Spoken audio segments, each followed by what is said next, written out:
Well, good afternoon and welcome to this estate planning webinar. I'm Russ Crosson. I'm the Chief Mission Officer at Ronald Blue Trust. I'm entering my 44th year, or just finishing my 43rd year being involved in this business, and just look forward to sharing with you this afternoon some principles and some wisdom that we've learned over the years in helping folks deal with their estate. Now, you may be seeing the word estate planning and think this is going to be technical. I'm not going to get into techniques. I'm going to get into why, when, where, and what relative to estate planning. So I'm hopefully going to give you a little different perspective about your estate planning. So we're going to work with this diagram this afternoon. So thanks for joining us. If you have any questions while we're going through, feel free to put them in the chat. We'll have a Q&A at the end, and we can interact then, but you can also put them in the chat as we go along if you have questions. Also, you can go to ronblue.com if you have further questions about anything I say this afternoon. But hopefully what you're going to hear is maybe a different perspective on how to look at your estate planning. Most people start with techniques. That's down in box 5 you'll see on this diagram. Most people start, they go to their attorney, they deal with techniques, but that's not where you start in your estate planning process. And I would just have you write that word down, estate planning process. It's a process. And unfortunately, the more you have, the more the process is interactive and ongoing because your situation changes, your children change, and so you have to continually be reviewing what you currently have as far as your estate plan. Fact is, like I said, I've done this for over 4 decades, and we find that many people have a stack of documents this thick with an executive summary on top, and they still don't know what it means. So one of the things we do at Ronald Blue Trust is we take all of that information and put it in picture form so you know exactly what you have and where it's going and when and what it's going to look like. And we'll talk some more about that as we go along, but it's important to take those documents and look at them in a graphic format and a flowchart format to see exactly what's happening in your estate. You'll notice at the top of this sheet there's a verse, Ecclesiastes 7, 11, and 12, and that's a great verse on estate planning. It says you can leave your children wisdom and you can leave them money, and they'll both protect, but only one preserves, and that's the issue of wisdom. So if you're going to err in your estate planning decisions, you err on the side of leaving wisdom to your children, not just money. So let's start and unpack this diagram and our time here together. So we're going to start with the first question you have to ask yourself, and that's how much to my children and my heirs and how much to charity? And I have many people say, well, Russ, I don't know how to answer that. How do I answer how much to charity and how much to my heirs? I don't even know where to start with that. Well, I'll give you a principle here in a minute about a way to start, but let me just start first of all by saying you all have an answer.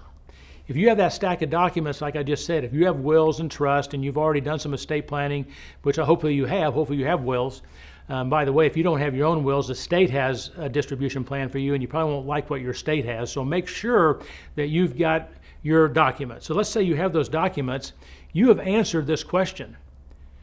Those documents have an answer for this question. What I have found is that many people don't know the answer. They've never really looked at it and factored in the increased value of the business, or they factored in their life insurance. They just really don't know what the number is. And so it's important that your documents have answered this question. It's important for you to know, well, how much is going to my heirs? And what I've experienced is very few people have ever had charity in their documents to start with. Now, let me talk a little bit about this. The government will allow you now to leave about $26 million, $13 million for each of you that you can leave tax-free to your heirs. So what many times people will do in the answer to this question, how much to charity and how much to heirs, is they'll say, leave my children, all I can leave them tax-free. Now, I'm not saying you should do that. You need to pick a number, and it may not be that much. But one way to make sure you don't pay any estate tax is very simply put in your documents, leave my children anything I can leave them tax-free, everything else goes to charity. Charity becomes another beneficiary in your estate documents. Now, the laws are going to change if they don't change them in 2026, so a little over 2 years, and they're going to drop that number back from 26 million between husband and wife to 15 million. And so that's going to be a moving target. It has been moving for multiple years here. It started off at 600,000 each, if you can believe that, 1.2 million years ago, and it's moved its way up to 26 million. But the point is, you have an answer to that question. You need to know, do I like the answer, and what is that number?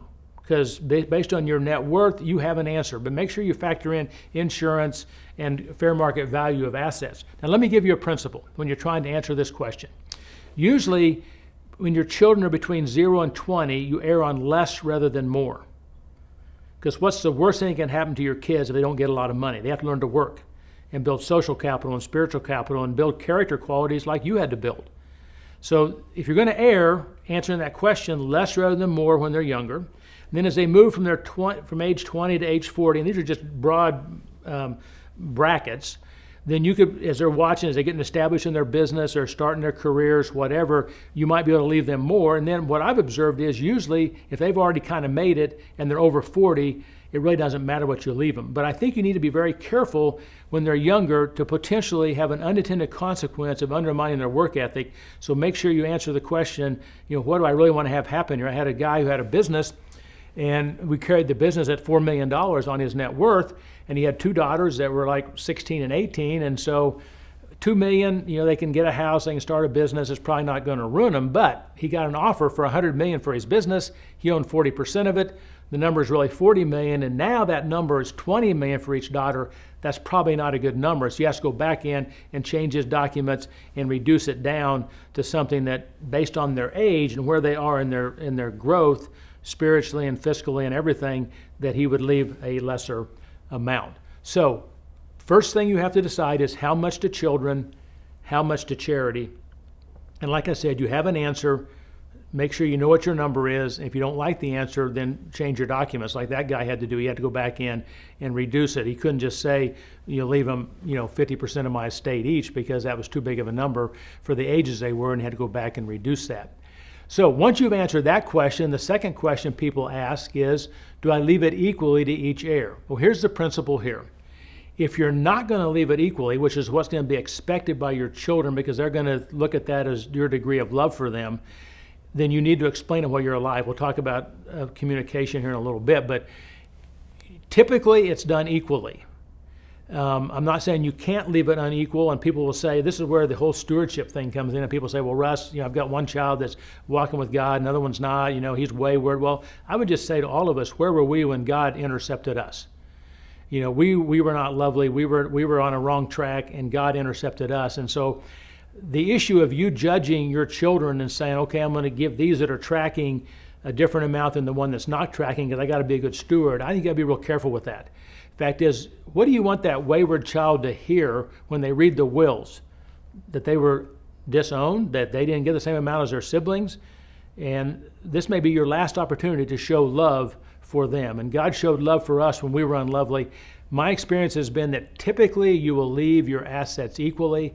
I'm not saying you can't leave them unequal, but in most cases it should be done equally. And I think there's some unintended consequences if you do it unequally, but if you do it, you just have to talk about it on the front end. So that's the answer to that question. Usually it's equal.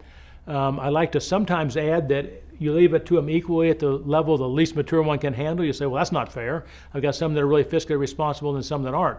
That's why you want to go back to the life overview and be in the process of teaching your children social and spiritual capital, building that into them in addition to financial capital. And by the way, let me just pause there for a minute and say that that's really what this is all about. You want to not let your money and how you leave it undermine your children building spiritual and social capital. That's why, what's the worst thing that happens? Your children have they don't have big trust funds, they have to learn to work, they have to learn to have faith in God. Psalm 78, 5-7 is a neat passage because it says he commanded our fathers to teach their children, to teach their children, to teach their children. So 4 generations in those 3 verses to put their confidence in God, not forget the works of God, but keep his commandments. So my observation is that if you're going to err on less rather than more. Usually you leave it equal. And because what you're after is your children learning to trust God, build a work ethic which gives them great social capital characteristics, and that's what you're after. And you don't want to inadvertently undermine that in your children. So know the number, see if you like the number, base the number kind of on their age, where they are in their life journey, and then in most cases leave it equally. Now, when and how do you give it? Let's unpack this a little bit. So when and how? We'll talk about how in just a minute, but let's talk about when. And you see on your diagram there, you can leave assets to your children currently, or you can leave it in a deferred capacity. And deferred is through your will, it's through your estate plan. So we're talking about estate planning. And so this is the idea of you can either leave it when you die, that's deferred, or you can give them some currently. Now the laws are such that I think it's up to $17,000 per person now that you can give tax-free. So many folks will tell you as an estate planning technique, give your children as much as you can give them tax-free in what's called the annual exclusion. So you can give $34,000 and your spouse can give $34,000, and so you can start moving some assets to your children through the annual exclusion. That'd be a current gift, getting it out of your estate. But let me just give you a principle here to think about. I would encourage you never to give them the same amount every year where they depend on it, and build it into their cash flow. Had a client many years ago, and back then it was $10,000 each, so they were getting 10 from mom, 10 from dad, and both husband and wife were getting it. It was $40,000 a year. They just built it into their cash flow. I would encourage you, if you're going to do current giving, and I think current giving is a great thing to do. I'll give you a story here in just a minute what I've done in my family.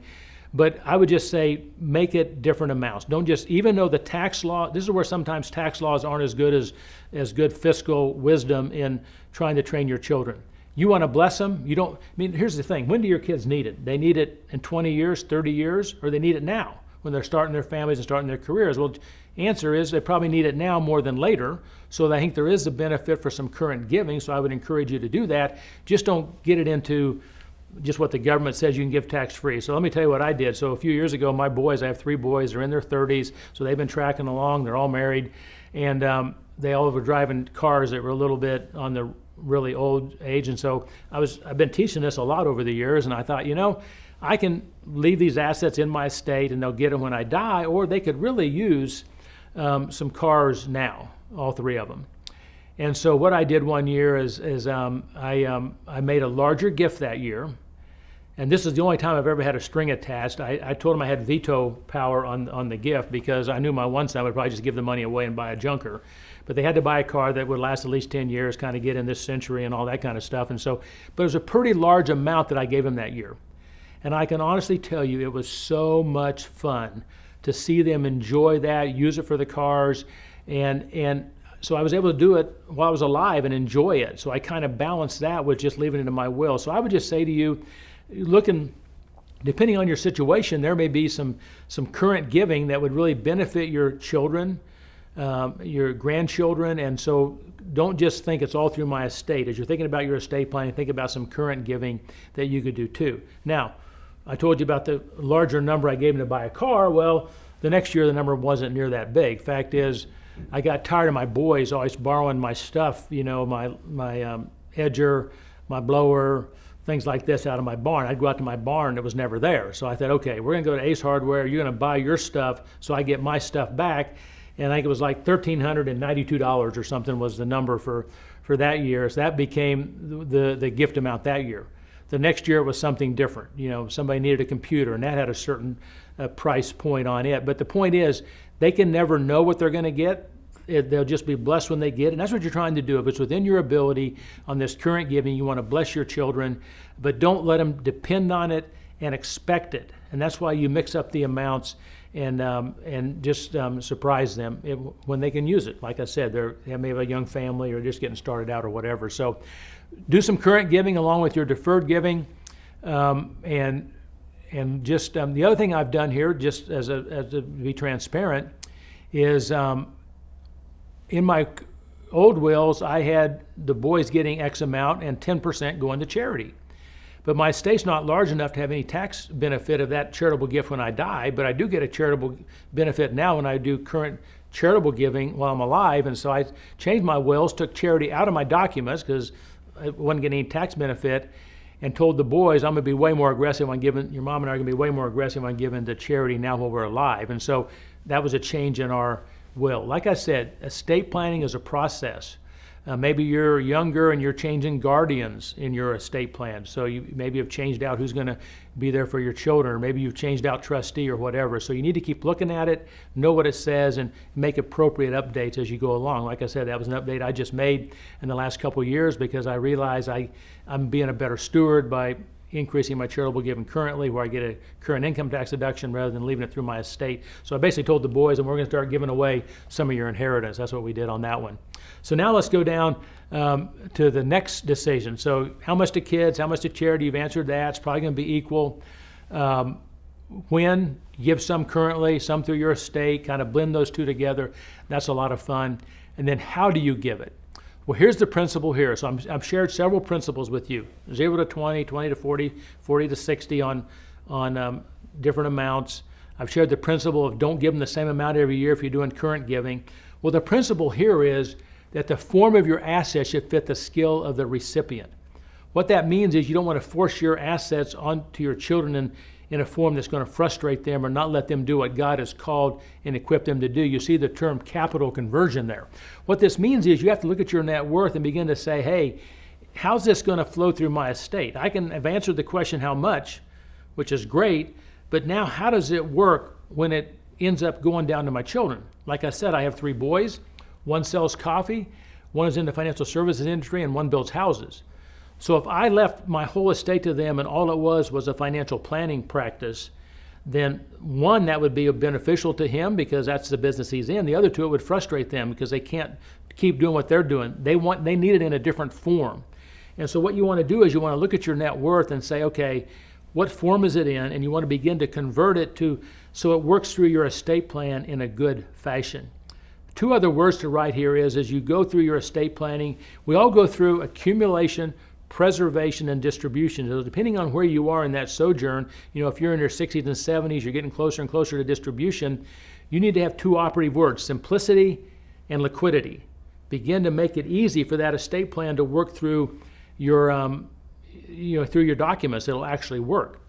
So here's a principle here. You want it to work so you don't end up with a lot of joint ownership amongst your heirs. So let's take, for example, I left the financial planning practice to my 3 boys, and only one of them really benefits from that. Well, the other 2 are going to either want to sell it, or they're going to want pieces, they want income off of it, or whatever. And so you don't want to you usually want to have 100% ownership of specific assets rather than 30%, or if you have 4 children, 25% of each. And so there's many unintended consequences if you leave an asset so it's split. Like, for example, in my parents' estate, I grew up on a farm in Kansas, and I have 4 siblings, and so we could either own 20% of different pieces of property or own 100% of one piece of property. And it's so much easier for each sibling to then do what God's called them to do if they own 100% of a piece of property rather than a fractional interest. So the principle here is you typically don't want a lot of joint ownership. And it even gets exacerbated as it goes on down to your grandchildren. So, because maybe I own 1/3 of it, but then I've got 3 children, now they own 1/9 of it, and it gets way complicated. I was with a guy the other day, and we were talking about his lake house. And he says, well, my 2 boys get along. So the implication was I can leave my lake house to my 2 boys, and they'll do fine. Well, I can see a train wreck and a lot of unintended consequences because the boys have now gotten married. They're in their 30s. Their wives like to go to the beach. At least one of the wives likes to go to the beach. And so I can see, if you play this out, right now the guy that owns the lake house, he's taken care of it for 40 years. He mows the grass, he makes sure it's fixed up when things are broken, gets a new roof, whatever. But now his 2 boys have it. Well, I don't ever go there, you go there. Why is he not mowing the grass? Oh, we got to do a roof. You need a capital call for X amount of money. Now, I'm not saying that there's not some legacy assets that you might have that you've got to figure out a way to keep them in the family. That may be the case. In that case, it may be an operating agreement or an LLC or something that spells it out, plus a sum of money to keep it up. But you can get in all kinds of potential challenges if you don't ask yourself what form of the asset needs to go to which child. I went and interviewed 2 daughters of a client, and the client was going to leave them their Montana property and their lake property. When we asked the 2 girls, they said, no, we don't even go to the Montana property if Dad's not here. And we're never going to go to the lake house, so we don't want that because one of them lives out of state and we never get to use it. And so this was a case where the form of the asset that the parents were going to leave was going to frustrate the recipients. And that's the punchline here, men and women, is you have a net worth that's got specific assets on it. You just want to ask yourself, where's the best place for this asset to go? I don't want to have a lot of joint ownership of an asset amongst my children because there's all kinds of unintended consequences there. And so how do I begin to make sure that I can get the assets in a form that fits their skills? A classic case is the business owner. Business owners have a unique challenge here because the majority of your net worth is probably in your business. And maybe only one child comes into the business. So he wants to keep capital in the business and grow the business. His siblings want money out of the business. And so you should do buy-sell agreements. That's why liquidity is important. That's why insurance is important, to help make sure you don't have these situations where your family is at odds or there's challenges over an asset. So that's why I would just encourage you, once you've done your wills, once you've answered the question how much, that now you take the specific assets and work them through and say, okay, is this the way I want it? Oh my word, I didn't want my child who's running the business, my son or daughter who's running the business, to have to, deal with their siblings on dividend policy or any number of things. So form fit skills, be willing to convert your capital, emphasize liquidity and simplicity as you go through your accumulation, preservation, distribution stage of your life. Now, once you've done all of those things and answered all those questions, now you're ready to go techniques. Remember I said most people start with techniques because their attorneys assume you want to leave it all to your kids. Let's do discount family partnerships. Let's just make this really complicated. What I've experienced is that it gets simpler. It's simpler if you answer those other questions first. So usually your estate plan gets a lot simpler. You don't have some of the complications if you answer those 4 questions and then you do the techniques. So don't start with techniques. There's all kinds of great techniques. You see some of them listed there. But those come after you, and if you're married, your spouse have answered these questions. And then you're ready to do techniques. Don't start with techniques. Start with those other questions, and then you'll have the techniques will get easier as you do that. So you're working through this process. Remember how we started. This is a way to think and a perspective on estate planning. Most people consider estate planning all the complicated techniques, and you may have to implement some of those. But you need to ask the right questions first. I mean, Warren Buffett answered the question, how much to his kids? Not a big number. Everything else to charity, not a lot of estate tax, not a lot of complications, because he answered the questions in the first box first.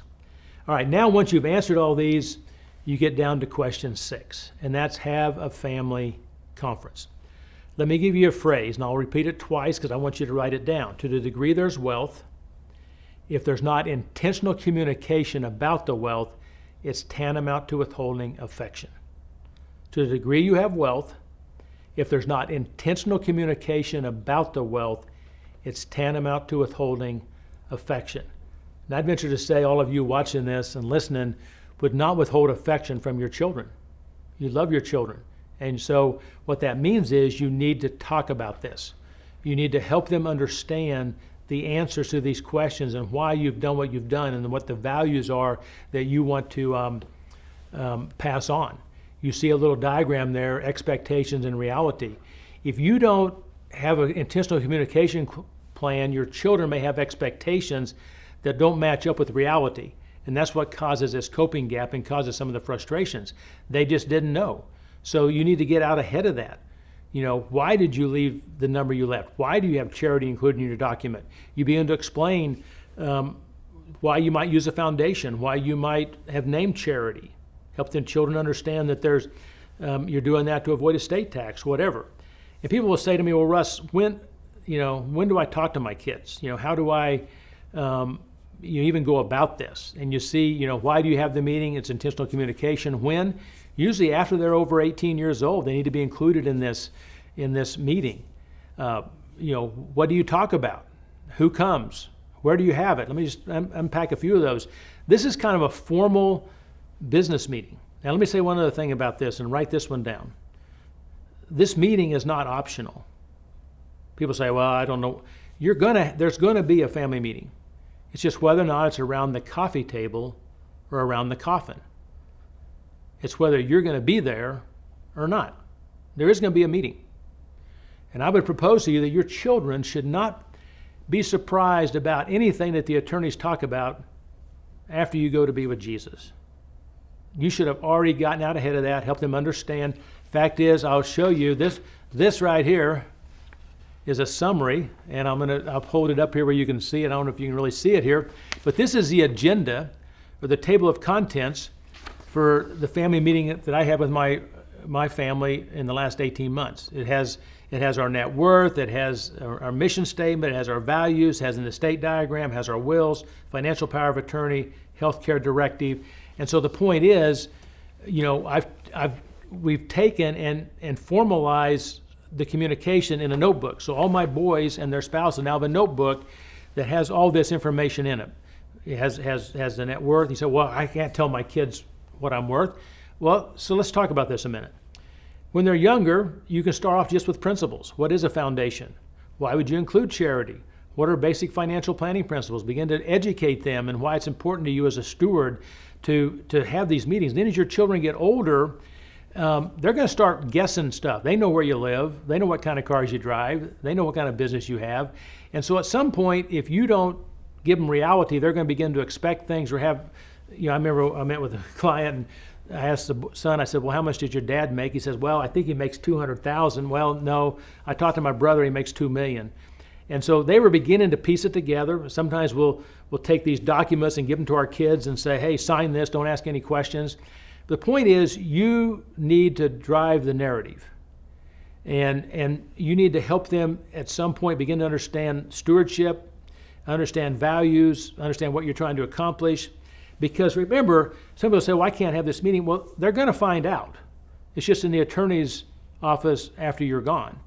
And so at the right time, you begin to train them, educate them, help them understand the principles, and then at some point, you overlay the numbers. I'm not saying you walk in when they're 16, 18 years old and show them all your numbers. You start with the principles. But then eventually, you need to help them realize, hey, here's what we have. Your mom and I have this house. We have this business. It's worth this. God's blessed us. You also, in this family meeting, want to help them see what God's done in your life and what's happened financially. You want to see the journey because you didn't just get where you got overnight. So it's good for your children to understand. When Julie and I did our meeting a year and a half ago, I explained to them our 40-year spiritual history and our 40-year financial history, what God had done. Because your children need to understand where God has intercepted you and how He's blessed you to get where you've gotten. I remember doing a family meeting in Florida, and one of the grandchildren came up to the patriarch and said, Granddad, I'm glad you shared all this with us. He had a really successful business. We didn't think you ever worked. And so this family meeting is so important. And it kind of depends on, and so the way these happen is you sit down and you get some advice about where should you start. Should you start with principles? Should you start with techniques? What do you start with? And that's where a third party is important. Like I said, I've done 3 of these for my family, but after the last meeting, I said I'm hiring a Ronald Blue Trust advisor to conduct the next meeting. It's just important to have that third party to help facilitate this intentional communication. So have it after they're 18. Whatever the content is will be determined by your unique situation and the age of your children and kind of where they are in their spiritual journey and where you are. But I'm just saying, don't be afraid of having this meeting, and remember it's going to be, see, people will say to me, well, I can't have that meeting. And then what they've forgotten is, this is not optional. It's going to happen. It's just you getting out ahead of it. And the scripture says, to him who much has been given, much is required. This is where the more you have, the more frequently you might have to have these meetings. As your business changes, as your net worth changes, as your children change, as the grandchildren come along. So there'll be all these precipitating events as to what would dictate having another meeting. I've had 3 meetings. One of the meetings was facilitated by a melanoma scare. I think I was going to be there in 6 months. So that was the impetus to having a meeting. So maybe you've decided to add charity, or maybe you're selling the business, or you fill in the blank. There may be a precipitating event that would say we need to have another meeting. But it is a process, and the more you have, the more these meetings need to be more intentional as you go along. So I hope what you've heard is, in this short time we've had together, is don't start with techniques. Answer how much to kids and how much to charity. That's the first thing. Usually it's going to be left equal. And let me just say something about that. Usually you don't leave it all outright, and usually what people do is leave 25, leave maybe a third when they're 25, a third when they're 30, a third when they're 35. I would not have trusts that are into the 40s, 45, 50-year-old age, because then your kids just wait for that trust to come. That you need to get it to them sooner than later. That's where this current giving may fit in. Then begin to look at your net worth and get the form of the assets to make sure they work through your estate plan and don't have unintended consequences. And then you go to your attorney, have him make sure those documents line up with your answers to these questions. and then you have a family meeting. Let me say one other thing about the family meeting. There's another document that you might want to make a note of, and that's called the homegoing process. Back in 2009, my middle son was getting married in our backyard at 3 o'clock in the afternoon, and at 5 o'clock the day before, my younger brother died of a heart attack. So in the course of a weekend, I was marrying a son and burying my brother. But what happened was, as we went to the funeral home that Friday afternoon before the wedding, and they started asking us questions, they started asking us a bunch of questions. How many obituaries do you want? And what newspapers do those go in? And how many death certificates do you want? And there were a whole lot of things that they asked us that we didn't have answers to. And I know if you go to the funeral home, they'll have primarily a financial document that you'll fill out. They don't have some of these soft side things. Who are the pallbearers? What kind of music do you want sung? So what we did is we created what's called the homegoing process. It's a document where you fill out all this soft side stuff. Your children will be so glad that it's stuck there with your wills, because it'll answer the questions. Oh, that's what mom and dad wanted. That's what they wanted for the music, and who the pastor is and all that. So anyway, feel free, as I said, to reach out to ronaldblue.com and ask for that homegoing process if you'd like to receive a copy of that. But this is an important document to kind of be intentional in your communication. So as we kind of wrap up here, you're gonna do it, because they're gonna do a poll here. If you want to speak to an advisor, just hit yes if you'd like to speak to an advisor. Somebody will reach out to you, or no. So feel free to go on and do that on the poll. We'd appreciate you doing that. And then I think we're going to go to the chat. First question, very good. Advice for single person, never married, no children, who are heirs. Here's where I would look around. Maybe you have some nieces, nephews, other family members that you would like to bless with your estate. So you could give that to them. You may want to include some special charities you have. So I think this is a chance for you to ask all those questions. So that's a good question. But yeah, just know that you should have a will that answers those questions as who you're going to give to. How do you best go about deciding what your legacy should be? Well, let me talk about legacy. It's interesting. Everybody uses that word, and we all have a legacy, right? And so basically, let me give you another word, heritage. We're all building and investing in heritage as we go along. So for example, in my family, I have a heritage of learning a good work ethic. That was a positive heritage. I had a negative heritage in how not to treat your spouse. So we're modeling for our children and grandchildren positive or negative heritage aspects. Do they love Jesus? Do they have a work ethic? Do they have a meaningful purpose? These are all positive things. And so the minute you die, your heritage becomes your legacy. So you're building your legacy while you're alive. So when you say, how do I build a legacy? I think the important thing is to realize that you're building it starting right now. Every day, whatever you're communicating as important to your children and grandchildren, that's your heritage. But the minute you die, you can't change that. So for example, are you communicating a legacy of generosity? Are you being generous now? Is that part of your heritage? Or are your children and grandchildren picking up on your generosity? And so that's what you want to leave with them. Are they picking up the work ethic? Are they picking up, meaningful purpose? Are they picking up how to live with your spouse in an understanding way? Those kind of things. And so I think what I've observed is people want to have a legacy, but they don't realize that they will have one. We all have a legacy. The scriptures talk about a posterity. At the posterity, the wicked will be cut off, and the posterity, the righteous, will be remembered. And so every day as you're living your life and making decisions, that will become your legacy. So what I would encourage you to do is think about, what do I want them to pick up? And we've heard it said, it's trite, but it's absolutely true, is more is caught than taught. And so you can, so for example, if you're dealing with your estate plan, you're dealing with your family meeting, and you're being intentional because it's important to you, you're talking to your children about it, they're going to catch that this is important. And they're going to catch the stewardship mindset. I grew up in a family, part of my legacy and heritage that I picked up was not being generous. But over the years, I've learned how to be more generous by God's grace, and it's been neat to watch my boys pick that up. As a matter of fact, one of my sons has a giving car that he just holds it with an open hand, and it's there to minister to people that need transportation, or maybe a missionary that's back and needs a car or whatever. And of course, I'm worried about, liability and all this stuff, but it's just been neat to see him have that generous spirit, and he picked that up. And so more's caught than taught, and just that's how your legacy is being built as you go along.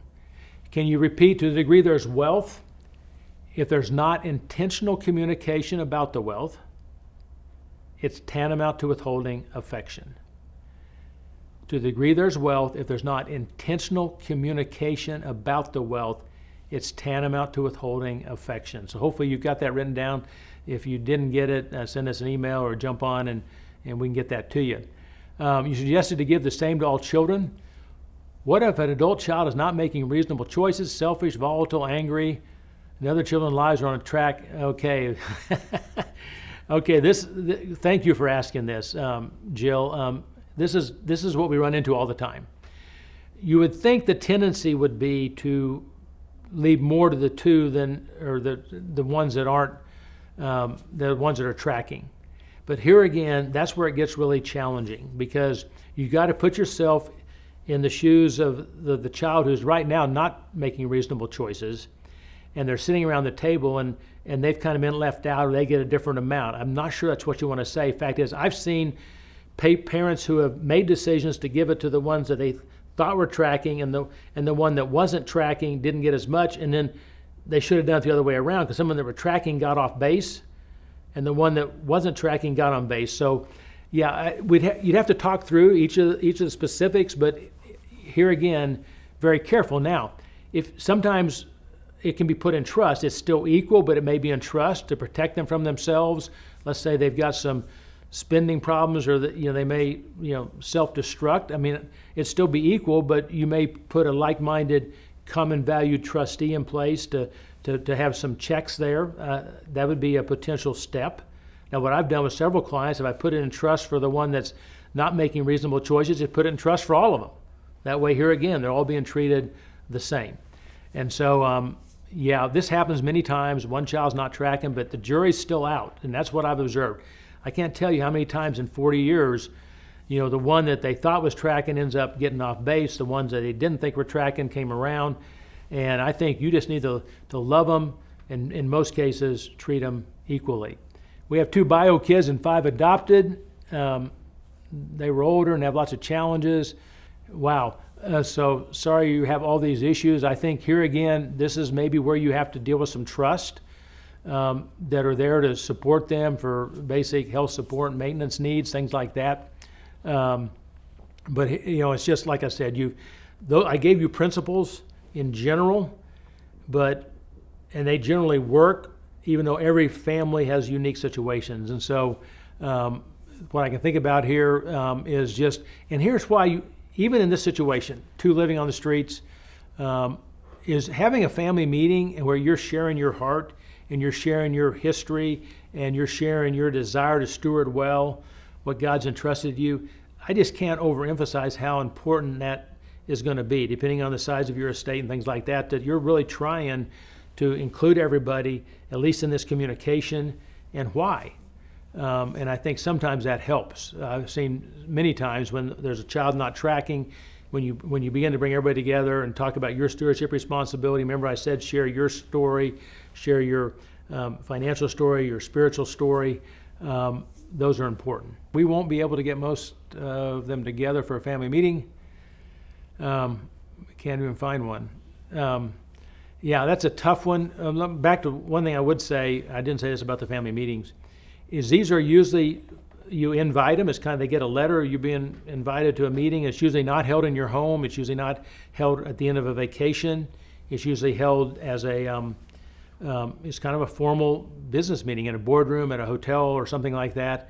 And so even if you live in different parts of the country, and you would pay for them to get there. You would cover the cost, because this is an important communication time for your children. So I would just encourage you that hopefully we've shared something that's a little different than what you've had before.